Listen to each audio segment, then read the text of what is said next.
மகளே 150cc sports bike அப்படினாலே நமக்கு ஒரே ஒரு பைக் மட்டும் தான் ஞாபகம் வரும். Yamahaவோட R15.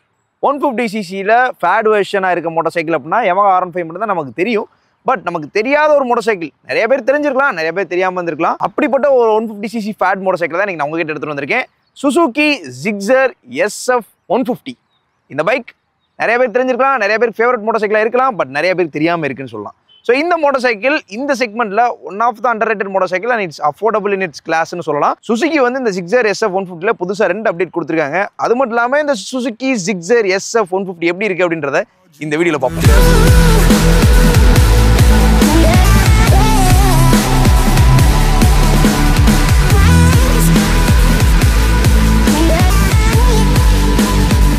Special thanks to Surabhi Suzuki Madurai. உங்களுக்கு சுசுகி பைக்ஸ் இல்லை ஸ்கூட்டர்ஸ் பற்றி என்கொயரி அப்படின்னா சுரபி சுசுகி காண்டாக்ட் பண்ணுங்க. அவங்களோட காண்டாக்ட் டீல்ஸ் டிஸ்கிரிப்ஷனில் இருக்கு, செக் பண்ணி பாருங்க. இந்த Gixxer SF 150 நம்ம மல்டிபிள் ஆஸ்பெக்ட்ல பார்க்கணும். First aspect design. Gixxer SF 150யோட டிசைன். Gixxerல வந்து SF 150 அப்படின்றது ஃபேட் வெர்ஷன், Gixxer 150 அப்படின்றது நேக்கட் வெர்ஷன். உங்களுக்கு நேக்கட் வெர்ஷன் வேணும் அப்படின்னாலும் Gixxerல அப்படி ஒரு ஆப்ஷன் இருக்கு. இந்த பைக்கோட டிசைனை பற்றி பேசணும்னா 3 ஆஸ்பெக்ட்ல பேசணும். First front view, side view and overall side view. இந்த 3 ஆஸ்பெக்ட்ல பேசணும். ஓவரால் சைட் வியூலையும் சைட் வியூலையும் பியூட்டிஃபுல்லாக இருக்கும். பட் ஃப்ரண்ட் வியூவில் வந்து அந்த அளவுக்கு மக்கள் அட்ராக்ட் பண்ணலை. அது காரணம் ஃபேட் பைக் அப்படின்னா கொஞ்சம் ப்ராடாக இருக்கணும். டிசைனோட விட் அதிகமாக இருந்துச்சுன்னா நிறைய பேர்த்தை இம்ப்ரெஸ் பண்ணியிருக்குன்னு சொல்லலாம். ஃப்ரண்ட்ல LED ஹெட்லைட்ஸ் வந்து கொடுத்துருக்காங்க. இந்த ஹெட்லைட்டோட டிசைன் பார்க்கறதுக்கு நல்லா இருக்குது, இந்த பீக் டிசைன். ஆனால் இந்த ஹெட்லைட் கவுல் ஓரளவுக்கு ப்ராடாக இருக்குது, ரொம்ப ப்ராடாக இல்லை. ஓவராலாக டிசைனோட ப்ராட்னஸை பற்றி தான் நான் சொன்னேன். விண்ட்ஸ்க்ரீன் வந்து ஷார்ட்டான விண்ட்ஸ்க்ரீன் தான், ஸ்போர்ட்ஸ் பைக்னால கொஞ்சம் டாலான விண்ட்ஸ்க்ரீன். ஹெட்லைட் கவுல கொஞ்சம் பெருசாக கொடுத்து அதோட மேட்ச் பண்ணி இந்த விண்ட்ஸ்க்ரீனை கொடுத்தாங்கன்னா இன்னும் சூப்பராக இருந்திருக்கும். அதுக்கு ஒரு பர்ஃபெக்ட் காம்போ என்னன்னா இந்த சைட் மிரர்ஸ் தான். சைட் மிரரோட லென்த் வந்து அதிகமாக இருக்கும், பட் ஃப்ரண்ட் ஹெட்லைட் கவுலோட லென்த் வந்து குட்டியாக இருக்கும். அதை கொஞ்சம் பெருசாக கொடுத்தா நல்லா இருந்திருக்கும். அதுக்கப்புறம் இந்த புது கலர் ஸ்கீம், இது லஷ் கிரீன் சொல்கிறாங்க.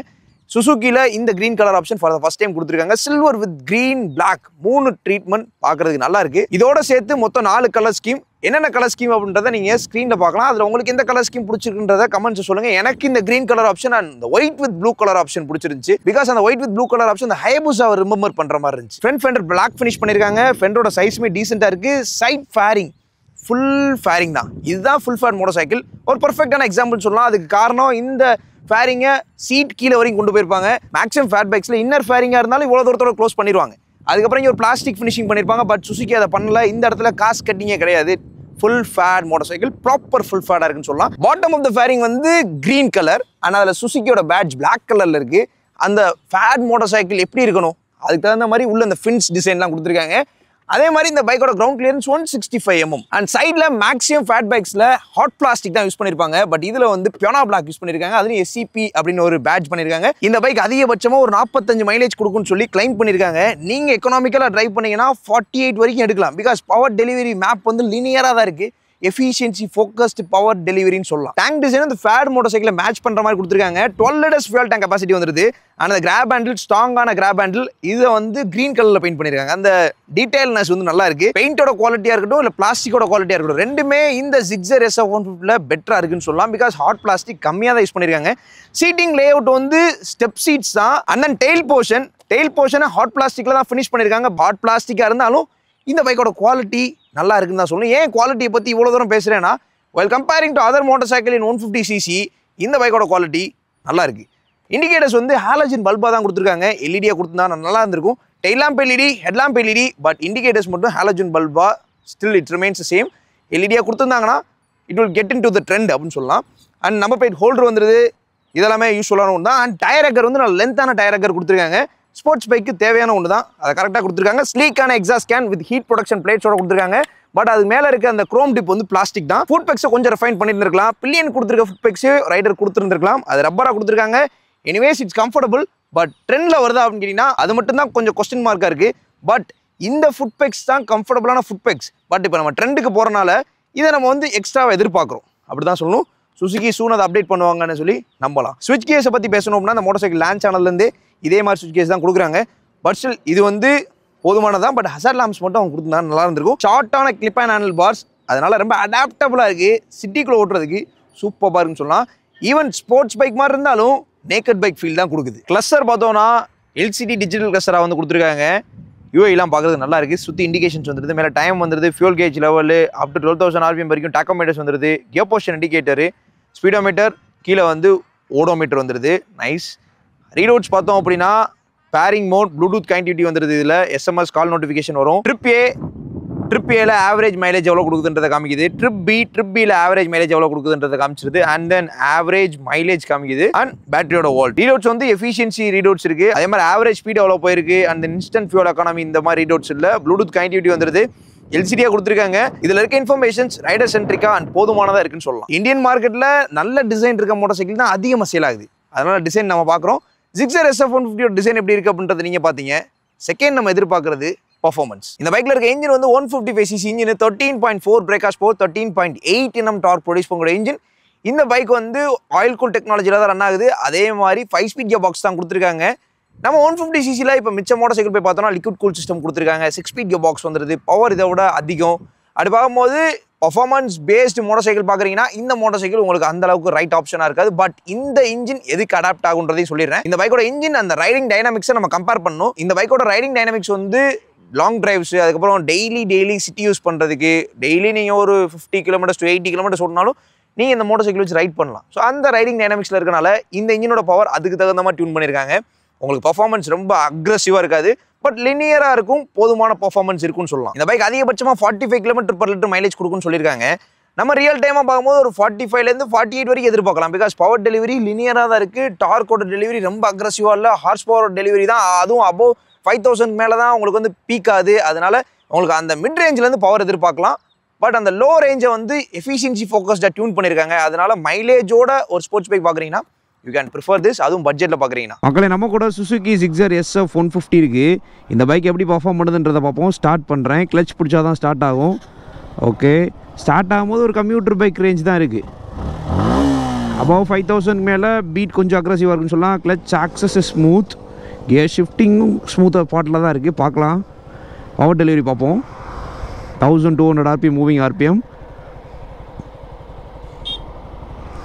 கிளச்சில் மேக்ஸிமமாக ஒரு 7 km/h வரைக்கும் போகுது. 2000, 3000, 4000, 4500 பவர் கொஞ்சம் பீக் ஆகுது. பீக் ஆகும்போது வைப்ரேஷன் ஃபுட் பெக்ஸ்லேயும் சீட் கீழேயும் தெரியுது. அது 5000 RPM கிட்ட தான். 42 km/h ஃபஸ்ட் கியரில் போகுது. 65 செகண்ட் கியரில் போகுது. 88 தேர்ட் கியரில்.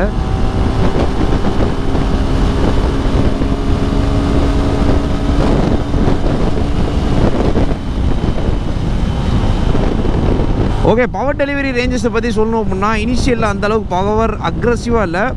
பட் மிட் ரேஞ்சில் வந்து பவர் கொஞ்சம் அக்ரெசிவ் பார்ட் தான். பட் ரொம்ப அக்ரெசிவ் பார்ட் கிடையாது. பவர் டியூனிங்கே வந்து ஆல்ரெடி சொன்ன மாதிரி அந்த எஃபிஷியன்சி ஃபோக்கஸ்டு மேப் தான் இது. ஓகே, நம்ம 0 to 60 பார்க்கலாம். 3, 2, 1 கோ.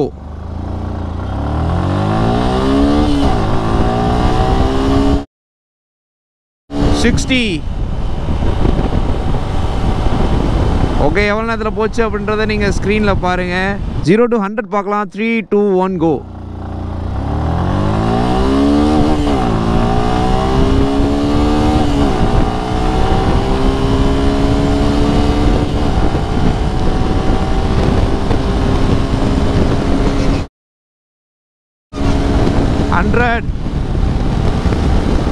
ஓகே, 100 வந்து கொஞ்சம் டைம் எடுக்குது. பட் 60 கொஞ்சம் ஸ்பீடாக போன மாதிரி இருந்துச்சு.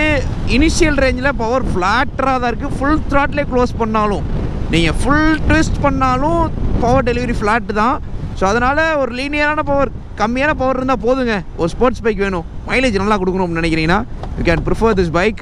எனக்கு இந்த பைக்கில் ரொம்ப பிடிச்ச விஷயம்னா ரைடிங் டைனமிக்ஸ் தான். இந்த ஹேண்டில் பார்ஸ் வந்து கிளிப்பான ஹேண்டில் பார்ஸ், பொசிஷனிங் வந்து ஷார்ட்டாக தான் இருக்குது. அதனால அந்த ஸ்போர்ட்ஸ் பைக் ப்ரொபோஷன் கிடைக்கிது. அதே மாதிரி ஹேண்ட்லிங்கும் பெட்டராக இருக்குது. ஸோ அதான் நான் சொல்ல வரேன். எனக்கு பிடிச்சிருக்கு பர்சனலாக இந்த பைக்கை ஓட்டுறதுக்கு. Gixxerல 250 இருக்கட்டும் 150 இருக்கட்டும், ரெண்டுலேயுமே ரைட் அண்ட் ஹேண்ட்லிங் பெட்டராக தான் இருக்குது. இதில் எனக்கு ரொம்ப பிடிச்சிருக்கு. பிகாஸ் இன்னும் கொஞ்சம் ஷார்ட்டாக இருக்குது. சிட்டிக்குள்ள ஓடும்போது இன்னும் ஈஸியாக இருக்குது. பர்ஃபார்மன்ஸ் ஒரு பார்ட்னா பிரேக்கிங் ஒரு பார்ட். இந்த பைக்கோட பிரேக்கிங் எஃபிஷியன்சி, பிரேக்கிங் ஹார்ட்வேர்ஸ் எப்படி இருக்குது அப்படின்றத கண்டிப்பாக பார்த்தே ஆகணும். மூணாவது aspect braking. In terms of braking இந்த பைக்கில் ஃப்ரண்ட்ல 266mm கொடுத்துருக்காங்க. ஃப்ரண்ட் வீல் ஏபிஎஸ் வந்துருது, ரியர் வீல் ஏபிஎஸ் இல்லை. பிகாஸ் இந்த பைக்கில் சிங்கிள் சேனல் ஏபிஎஸ் தான் இருக்குது. பைபரி கேலிபர்ஸ் யூஸ் பண்ணியிருக்காங்க.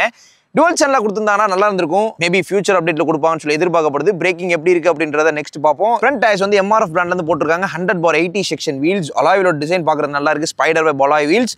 டயரோட சைஸ் ஓகே. ரியர்ல 240mm டிஸ்க் வந்து கொடுத்துருக்காங்க. பின்னாடி ஏபிஎஸ் எதுவும் கிடையாது. சிங்கிள் பிஸ்டன் கேலிபர்ஸ், பைபரி தான். பிரேக்கிங் ஹார்ட்வேர்ஸ் பெட்டரா இருந்தாலும் டயர்ஸ் மேட்டர்ஸ். ஸோ அதனால டயர்ஸ் வந்து நல்லா வித் கூட இருக்க டயர்ஸ் தான் போட்டிருக்காங்க. Rear tyres 140/60 section tyres. Stability level பெட்டரா இருக்கும். அதே மாதிரி இந்த பைக்கோட இன்ஜின் பவர் டெலிவரிக்கு இந்த பைக்ல யூஸ் பண்ணிருக்க ஹார்ட்வேர்ஸ்க்கும் இந்த டயர் செக்ஷனுக்கும் ஒரு கனெக்ஷன் இருக்கு. இந்த பைக்கோட பவரை வந்து நம்ம கண்ட்ரோல் பண்றதுக்கு பிரேக்கிங் ஹார்ட்வேர்ஸ் இருக்கு. அந்த பிரேக் அப்ளை பண்ணும்போது இந்த டயரால ஈஸியா ஸ்டாப் பண்ண முடியும். அதுக்கு தகுந்த மாதிரி டயர்ஸ் தான் கொடுத்துருக்காங்க. அதனால டயர்ஸ் ஓகே. பிரேக்கிங் ஹார்ட்வேர்ஸை கொஞ்சம் பெருசு பண்ணிருக்கலாம். ஃப்ரண்ட்ல 266mm டிஸ்க்ன்றதை கொஞ்சம் பெருசு பண்ணியிருந்திருக்கலாம். ரியர் டிஸ்க் போதுமானதாக இருக்கு. டுவல் சேனல் ஏபிஎஸ் கொடுத்துருந்துருக்கலாம். பட் இருந்தாலும் பிரேக்கிங் எப்படி இருக்குன்றத வாங்க பார்ப்போம். பிரேக்ஸ் பற்றி பார்த்தே ஆகணும். 60-0 ரியர் பிரேக்ஸ் பார்க்கலாம். 60-0 rear brakes. Tyre light glide ஆச்சு. ஓகே, பிரேக்கிங் வந்து ஃப்ரண்ட் பிரேக்ஸ் ஷார்ப்பாக இருக்குது. பட் ரியர் பிரேக்ஸ் நீங்கள் சிட்டி ரைடு ஓட்டும் போது நீங்கள் பிரேக் பண்ண நினச்சிங்கன்னா you can prefer rear brakes. இல்லை பேனிக்காக ஸ்டாப் பண்ண நினச்சிங்கன்னா you can go with front brakes. Obviously நல்ல ஸ்டாப்பிங் இருக்குது. சிக்ஸரோட பிரேக்ஸ் பற்றி பேசணும் அப்படின்னா ஃப்ரண்ட்டில் ஏபிஎஸ் இருக்குது, அதனால் பிரேக்கிங் நல்ல ஸ்டாப்பிங் இருக்குது. ரியர் சேனல் ஏபிஎஸ் இல்லை, அதனால் பிரேக்கிங் கொஞ்சம் ரியரில் கம்மியாக தான் இருக்குது. ஸோ அதனால் இந்த பைக் வாங்குறீங்க, யூஸ் பண்ணுறீங்கன்னா ரியர் பிரேக்ஸை வந்து பேனிக் பிரேக் பண்ணும் போது அப்ளை பண்ணாதீங்க. ஃப்ரண்ட்டோட சேர்ந்து அப்ளை பண்ணுங்கள். அரல்ஸ் ஃப்ரண்ட்டே 100% அப்ளை பண்ணுங்கள். அது பெட்டராக இருக்கும். ஓவராலாக ரைட் கன்க்ளூஷன் பற்றி பேசி ஆகணும். வைப்ரேஷன் பார்ட் பற்றி இந்த பைக்கில் பேசணும். 5000 RPMக்கு மேலே வைப்ரேஷன் இருக்கானீங்கன்னா கொஞ்சமாக இருக்குது. அது 6000 கொஞ்சம் டெவலப் ஆகுது. 7000லேயும் அதே மாதிரி லெவலில் தான் இருக்குது. அதுக்கு மேலே போகலை அப்படி தான் சொல்லணும். ஸோ அதனால் அந்த வைப்ரேஷன் பார்ட் வந்து ஸ்டாண்டர்டைஸ் ஆகிடுச்சு. இந்த ஆர்பிஎம் மேலே அவ்வளோதான், இதுக்கு ஒரு வைப்ரேஷன் கிடையாது. ஒரு சில பைக்ஸில் அப்படியே கண்டினியூ ஆகி எலாபரேட் ஆகிட்டே இருக்கும், எஸ்டாப்ளிஷ் ஆகிட்டே இருக்கும், வைப்ரேஷன் கூட்டிகிட்டே இருக்கும். பட் இந்த பைக்கில் அந்த 5000 to 6000 RPMல இருக்க வைப்ரேஷன் தான். அது வந்து கடைசி வரைக்கும் ஒரே மாதிரி தான் இருக்குது, கூடயோ குறைச்சலாம் இல்லை. ஸோ அதனால் நல்லா இருக்குது. அதே மாதிரி டர்னிங் ரேடியஸுமே ரொம்ப கம்மி இந்த பைக்கில். ஈஸியாக ஃப்ளிக் பண்ணி விட்றதுக்கெலாம் செமையாக இருக்கும். ஸோ எனக்கு ஸ்பெஷலாக அது பிடிச்சிருந்துச்சு. ஸோ அதனால் சிட்டி கம்யூட்டுக்கு நல்ல மைலேஜ் கொடுக்குற மாதிரி போதுமான பவரோட இந்த பைக்கை நீங்கள் ப்ரிஃபர் பண்ணலாம். இது என்னோட கருத்து. உங்களோட கருத்துக்களை கமெண்ட்ஸை சொல்லுங்கள். அந்த final aspect comfort. Ergonomics and comfort தான் 4வது ஆஸ்பெக்ட். அது முக்கியமான ஒன்றுன்னு சொல்லலாம். கம்ஃபர்ட் அண்ட் எர்கனாமிக்ஸ் வந்து ஒரு ஃபோர்மோஸ்ட் ஒன்றுன்னு சொல்லி நான் பார்ப்பேன். பிகாஸ் நான் ஒரு சிட்டி யூஸ் பண்ணுறக்கு ஒரு பைக் பார்க்குறேன்னா அது வந்து டெய்லி என்னால் சிட்டியில் யூஸ் பண்ண முடியுமா அப்படின்றதே வந்து இந்த எர்கனாமிக்ஸும் கம்ஃபர்ட்டும் தான் டிசைட் பண்ணுது. ஸோ அதனால் இந்த பைக்கோட சீட் ஹைட் வந்து 795mm கொடுத்துருக்காங்க. ஈஸி ஆக்சசபிள் தான். ஸ்போர்ட்ஸ் பைக்காக இருந்தாலும் பெருசாக தட்டில். சீட் வந்து ஸ்டெப் சீட்ஸ் தான், காலை எடுத்து ஈஸியாக போட்டுற முடியுது. ஃபைன். 795mm இருந்தாலும் உங்களுக்கு வந்து 2 ஃபுட்டுமே ஈவனாக ஃப்ளோரில் பிளேஸ் ஆகிடுது. முட்டுமே மடங்கி தான் இருக்குது. ரைடிங் போஸ்டர் வந்து ஒரே 1% லீன் தான். பட் அது வந்து கொஞ்சம் கம்ஃபர்டபுளான ஸ்டேட்டில் தான் இருக்குது. அது ஒரு மாதிரி ஒரு எனர்ஜெட்டிக் போஸ்டர் தான் சொல்லணும். Because short and handle parse எனக்கு வந்து 1% லீன்னாலும் ஒரு நேக்கடு பைக் கம் ஸ்போர்ட்ஸ் பைக்காக தான் இருக்குது. 75%லேருந்து 80% நேக்கடு பைக் என்னால் ஃபீல் பண்ண முடியுது. அந்த 20% வந்து மாடரேட்டாக ஸ்போர்ட்ஸ் பைக் ஃபீல் பண்ண முடியுது. அந்த கொஞ்சம் கமிட்டடான ஃபீல். பட் இந்த பைக்கோட கேட்டகரியே வந்து ஸ்போர்ட்ஸ் டூர் கேட்டகரி தான். அதனால் நீங்கள் டெய்லி சிட்டி கமிட் பண்ணாலும், அது மட்டும் இல்லாமல் ஒரு நாளைக்கு 80லேருந்து 100 கிலோமீட்டர் ஓட்டினா கூட உங்களால் டிரைவ் பண்ண முடியும். ஸோ இந்த 150cc மோட்டர் வந்து அதிகமான மைலேஜும் கொடுக்குது. அதே மாதிரி பர்ஃபார்மன்ஸும் ஓரளவுக்கு இருக்கும். அதனால் 80 கிலோமீட்டர்னாலும் 100 கிலோமீட்டர்னாலும் கொஞ்சம் ஸ்பீடாக போயிட்டு வந்துட முடியும். அதுக்கு தகுந்த மாதிரி ரைடிங் போஸ்டர் சொல்லலாம். Riding dynamics is better. So riding poster நீங்கள் பார்த்துக்கோங்க. இந்த பைக்கோட வெயிட் வந்து 148 kilograms தான். ஈஸி டு மேனேஜ் அப்படின்னு சொல்லலாம். எர்கனாமிக்ஸ்குள்ளே கம்ஃபர்ட் இருக்குது. அந்த கம்ஃபர்ட்குள்ளே என்ன இருக்குன்னு கேட்டிங்கன்னா வெயிட் பேலன்சிங்கும் ஹைட் மேனேஜ்மெண்ட் தான். ஹைட் மேனேஜ்மெண்ட் ஈஸியாக ஈஸியாக ஆக்சஸ் பண்ண முடியும். 5.2 feet 3 feet மேலே இருந்தீங்கன்னா உங்களுக்கு ஈஸியாக இருக்கும். ரொம்ப ஹைட்னா மட்டும் நீங்கள் டெஸ்ட் ட்ரைவ் பண்ணி பாருங்கள். நீங்கள் 5 feet இருந்தாலும் ட்ரை பண்ணி பார்க்கலாம். பட் ரொம்ப ஹைட்டாக இருக்கீங்கன்னா உங்களுக்கு ரொம்ப லீன் ஆகுதா அப்படின்றத செக் பண்ணணும் நீங்கள். And weight balancing is the best part இந்த மோட்டர் சைக்கிள். 148 kilograms தான் ஈஸியாக பேலன்ஸ் பண்ண முடியும், ஈஸியாக ஓட்ட முடியும். ஸோ இது எல்லாமே அட்வான்டேஜ் ஃபேக்டருக்குள்ளே தான் வருது. சீட் கம்ஃபர்ட் வரும்போது ரெக்ஸினோட குவாலிட்டி வந்து கொஞ்சம் ஹார்டர் பார்ட்டில் தான் இருக்குது. அதே மாதிரி ரெக்ஸினுமே வந்து கொஞ்சம் ஸ்டிஃபர் லெவலில் தான் இருக்குது. ஸோ சஸ்பென்ஷனுமே ஒரு 70% கம்ஃபர்ட் 30% ஸ்டிஃபர் பார்ட் தான். அந்த ஸ்டிஃப்னஸ் எப்படி இருக்குன்னா இம்பாக்டை மேலே தெரிய விடாத அளவுக்கு இருக்குது. சஸ்பென்ஷனும் கம்ஃபர்ட் ரேஞ்சுக்குள்ளே தான் வருது. சீட்டோட பார்ட்டும் கொஞ்சம் ஸ்டிஃபராக தான் இருக்குது. உங்களுக்கு வேணால் எக்ஸ்ட்ரா ஃபோம் வச்சு நீங்கள் ஸ்டிச் பண்ணிக்கலாம். உங்களோட கம்ஃபர்ட் பேஸ்ட் தான் அது. ஃபேமிலி யூஸ் பண்ண நினச்சிங்கன்னா சேடலோட ஹைட் வந்து ஓரளவுக்கு ரீசனபிளான ஹைட் தான். இப்போ உங்கள் வீட்டில் அம்மாவை நீங்கள் கூட்டு போகணும்னு நினைக்கிறீங்கன்னா ஒரு ஃபுட் பேக்ஸ் நீங்கள் சைடில் வச்சுக்கலாம். லேடிஸ் ஃபுட் பேக்ஸ் தனியாக வச்சுட்டு அவங்க 1 or 2 டைம்ஸ் ஏறி உட்காரது கொஞ்சம் ஸ்ட்ரகிள் பண்ணாலும் அதுக்கப்புறம் பழகிடும். உங்களுக்கு ஃபேமிலி யூஸ் பண்ணணும் அப்படின்னா. இல்லை நீங்கள் சொலவாக தான் ட்ரை பண்ணுவேன்னா this motor cycle is a good option அப்படின்னு சொல்லி நான் சொல்கிறேன். பட்ஜெட்டில் அதிக மைலேஜ் எதிர்பார்க்குறவங்களுக்கு. மகளே சுசுகி ஜிக்ஸர் SF150 எப்படி இருக்குன்றத பார்த்தோம். இந்த பைக்கோட ப்ரைஸ் பார்க்கணும். ஃபர்ஸ்ட் இந்த பைக்கோட எக்ஸ்ஷோரூம் ப்ரைஸ் வந்து 1,47,000 வருது. ஆன் ரோட் ப்ரைஸ் வந்து 1,84,000 வருது. 1,84,000 150cc அப்படின்னும் போது இப்போதைக்கு கரண்ட் மார்க்கெட்டில் இது கொஞ்சம் ரீசனபிளாக தான் இருக்குது அப்படி தான் சொல்லணும். பிகாஸ் 200cc போயிட்டோம் அப்படின்னா நமக்கு வந்து 2 lakh மேலே போயிடுது. அதே மாதிரி இந்த பைக்கோட காம்படிட்டர்னு பார்த்தோன்னா அதாவது சிசி வைஸ் சொல்கிறேன் R15 அது 2 lakh above வருது. ஒரு ரீசனபிளான பட்ஜெட்டில் ஒரு ஸ்போர்ட்ஸ் லுக்கிங்கில் ஒரு ஃபுல் ஃபேட் மோட்டார் சைக்கிள் பார்க்குறீங்கன்னா இந்த மோட்டார் சைக்கிள் நல்ல ஆப்ஷனாக இருக்கும். இந்த பைக்கில் ப்ரோஸ் அப்படின்னு பார்த்தோன்னா ஃபஸ்ட்டு இன்ஜின். இந்த இன்ஜின் வந்து நல்லா ரிலையபிளான இன்ஜின். பெருசாக அந்தளவுக்கு மால் ஃபங்க்ஷனோ அடிக்கடி சர்வீஸோ ஃப்ரீக்வெண்ட்டாக இருக்காது நம்ம கரெக்டாக மெயின்டைன் பண்ணோம் அப்படின்னா. அண்ட் தென் இந்த 150ல் இருக்க இன்ஜின் வந்து நல்ல மைலேஜ் கொடுக்குற இன்ஜின். 45 to 48 எதிர்பார்க்கலாம். 48 அதிகபட்சமாக சொல்கிறேன். நீங்கள் ரொம்ப எக்கனாமிக்கலாக ஓட்டினீங்கன்னா 48 வரைக்கும் எடுக்கலாம். அண்ட் மூணாவது விஷயம் இந்த பைக்கோட quality of the motor cycle is good. நம்ம டிசைன் வந்து பெருசாக நம்மளை இந்த ஃப்ரண்ட் வியூவில் ஒரு சில வியூவில் வந்து நம்மளை Impress பண்ணலனாலும் quality of the motorcycle is good while comparing to the other motorcycles in 150cc. நாலாவது விஷயம் SF250 வீடியோவில் நிறைய ஓனர்ஸ் வந்து பாசிட்டிவாக கமெண்ட் பண்ணியிருந்தீங்க. அதில் வந்து மேக்ஸிமம் பீப்புள் சர்வீஸை பற்றி சொல்லியிருந்தீங்க. சர்வீஸுமே நல்லா பண்ணி கொடுக்குறாங்க. அதே மாதிரி சர்வீஸ் காஸ்ட்டும் கம்மியாக இருக்குன்னு சொல்லியிருந்தாங்க. அது 250க்கு 150க்கு இன்னும் ரீசனபிளாக இருக்கும். அதனால் வாங்கும்போது ரீசனபிளாக வாங்கிடுறீங்க. அதே மாதிரி லாங் டேர்மில் நீங்கள் சர்வீஸ் பண்ணும்போது உங்களால் ஈஸியாக சர்வீஸ் பண்ணிக்க முடியும். அதுக்கு வந்து காஸ்ட் எஃபெக்டிவாக இருக்குன்னு சொல்லலாம். இது எல்லாமே இந்த அஃபோர்டபுளாக பார்க்குற பீப்புள்ஸ்க்கு இந்த ப்ரோஸ் எல்லாமே ஒரு பாசிட்டிவாக இருக்குன்னு சொல்லலாம். ப்ரோஸ் ஒரு சைடு இருந்தாலும் கான் இன்னொரு பக்கம் இருக்குது. இந்த பைக்கோட கான் அப்படின்னா ஃபர்ஸ்ட் இன்ஜின் வந்து கொஞ்சம் அண்டர் பவர்டாக இருக்குது. பவர் டியூனிங்ஸ் இன்னும் கொஞ்சம் அதிகப்படுத்தினா பர்ஃபார்மன்ஸ் பேஸ்டு மோட்டார் சைக்கிள் பார்க்குறவங்களுக்கும் ஒரு ஆப்ஷனாக இருந்திருக்கும். ரெண்டாவது சேஃப்டி ஃபீச்சர்ஸான traction control system, assist slipper clutch, 6-speed gear box, liquid cooling சிஸ்டம்லாம் கொடுத்துருக்கலாம். பட் இந்த பைக்கோட கூலிங் சிஸ்டம் வந்து ஆயில் கூல்டாக இருக்குது. ஹீட்டிங் வந்து கொஞ்சம் தெரிய தான் செய்யுது ஹெவி டிராஃபிக்ஸில் ஓட்டும் போது. அது வந்து கூலிங் சிஸ்டம் அப்கிரேட் பண்ணியிருந்தா இன்னும் கொஞ்சம் பெட்டராக இருந்திருக்கும். ஸோ அந்த இன்ஜின் ஓரியன்ட் ஹார்ட்வேர்ஸையும் கொஞ்சம் ஃபைன் டியூன் பண்ணியிருந்திருக்கலாம். பட் இப்போ இருக்க 5-speed கியர் பாக்ஸோ லிக்விட் கூலிங் சிஸ்டமோ இந்த இன்ஜினுக்குரிய ஹார்ட்வேர்ஸ்க்கு போதுமானதாக இருக்குது. பிகாஸ் பவர் வந்து கம்மி தான். அதனால oil cooling system is more than enough and 5-speed gear box is more than எனாஃப்னு சொல்லி அப்படி கொடுத்துருக்காங்க. இப்போ பவர் டியூனிங் அதிகப்படுத்துறாங்க அப்படின்னா கண்டிப்பாக லிக்விட் கூலிங் சிஸ்டமும் 6-speed கியர் பாக்ஸும் கொடுத்துருவாங்க. அது நெக்ஸ்ட் அப்டேட்டில் வரும்னு சொல்லி நம்ம எதிர்பார்க்கலாம். அதுக்கப்புறம் safety features, traction control system கொடுத்தாங்கன்னா இன்னும் நல்லாயிருக்கும். அதுவுமே வந்து பர்ஃபார்மன்ஸ் அதிகமாக தான் தேவைப்படும் சொல்லி அதையும் கொடுக்கல. அண்ட் தென் ஸ்விட்ச் கேஸ் வந்து கொஞ்சம் அவுடேட்டடாக தெரியுது. அதை கொஞ்சம் ரெஃபைன் பண்ணியிருந்தா சூப்பராக இருந்திருக்கும். அண்ட் ஃப்ரண்ட் போர்ஷனை வந்து இன்னும் கொஞ்சம் எலாபரேட்டடாக பண்ணாங்கன்னா பயங்கரமாக இருந்திருக்கும்.